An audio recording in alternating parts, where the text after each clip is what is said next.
We talked a bit about LinkedIn growing your network, and it's a great place for growing your network. So how do you think networking in general has changed as sort of younger generations are becoming more online? I feel like it's changed in a way where networking is very essential. I feel like back in the day, you didn't really need to speak with that many people. I mean, unless you're an entrepreneur, you still need to speak. But back in the day, it's kind of like, once you're in your career, you're able to work it for a certain amount of years. That's it. You're pretty much in there. You just have to be great, and then you get that promotion, you get the salary increase as well. But I personally feel like in today's world, you have to put yourself out there. You have to speak to people who are in positions that you desire to be in, and you have to play your cards right by asking them the right questions as well. So if you're reaching out to someone that you don't know, you want to find out information about their career, just ask them, hey, what's it like working in this particular role? But what are the challenges as well? Because when we look at job roles, job applications, every job is going to advertise it as the best thing. They're going to tell you all the biggest perks you can get. You're going to get free parking. You're going to get free tennis table. Smoothie bar. Like, come on. It's smoothie bar. Let's be honest. With parking should be free anyway. But that's another conversation for another day anyway. But when you reach out to someone and you find out about the challenges that come with certain roles, that gives someone an opportunity to then decide, is this career really for me as well? Because, for example, like one industry that's very booming, everyone's excited about it, tech. I want to get into tech. Who's in tech? Tech. But you have to know what is actually in tech. What's actually in tech? And is tech really for me? Am I in tech because of the noise, because it looks lucrative? Or is this actually a career that I'm meant to be in as well? So when you speak to someone who's in tech, for example, you can speak to them about what they're enjoying, but also what are the challenges. So you know that if you still decide to pursue tech, you know exactly what you're getting yourself into. So that's one thing I'll say about networking as well. That's how you network online as well. But then also networking in person, when you use websites such as Eventbrite, or you can even use LinkedIn, you can find events where you can find people that are speaking at events as well about particular areas, whether it's tech event, project management, finance, wherever it is. Go to events in person, meet people who are also attending as well, speak to the sponsors, speak to the organizers as well.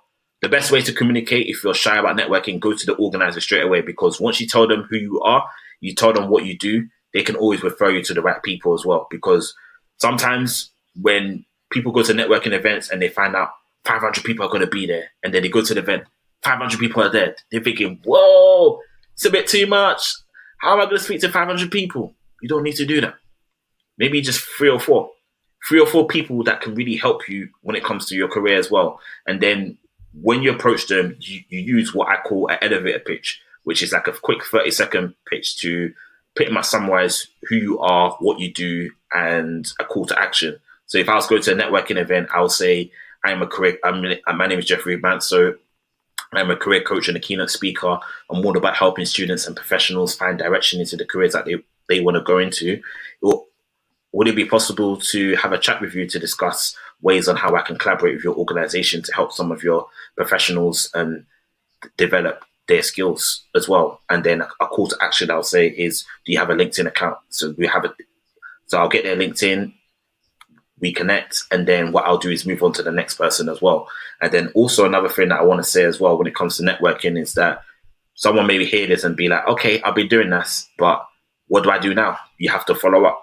So how you follow up is that you go on LinkedIn, go to the person that you've met, and then just tell them again what you do, right? And the reason why you have to tell them again what you do is because the person you just met and you got their LinkedIn page, they probably have spoken to about 20 different people in a day. So most likely they would have forgotten the stuff that you told them. So send them another reminder of what you do. Yes, I work with students, professionals, help them with directions in the careers that they want to go into as well. And then have a call to action as well. I would definitely love to catch up with you again sometime later in the month. If you have a calendar link, because sometimes some people have calendar links where it's easy to book calls in, send one to me. Or if not, please let me know when you're available and I can set up the meeting. So when it comes to meetings, always set it up by yourself. Don't let them set it up because they're busy. Find out when someone is free, what date are they free, what time are they free, get their email address, and then have the meeting. If you're not able to pay for Zoom, do Google Meet. Get the email address, set it up. That's it. Have a chat. And if there's a way, if there's a process where you're trying to reach out to someone, even though you had a good conversation with them and they don't respond to you, just give it about up to a week and then follow up. So if you follow up again for the second time, they don't respond to you, then you can kindly move on to the next person. Or if you feel like this person can really, really help me, find out where they're next going to be in person and show them as well. Because sometimes, with networking, we have to also make sure that we don't take it personal. Like I made a video on TikTok the other day, and then people are taking it personal, not necessarily about at me, about the whole networking thing. Or they don't respond to me, they must not think I'm on their level. I'm thinking, it's not that deep, People are busy. Like, people don't know you like that. Yeah, people are busy, yeah, but also they don't know you like that. But don't see it as in a personal attack.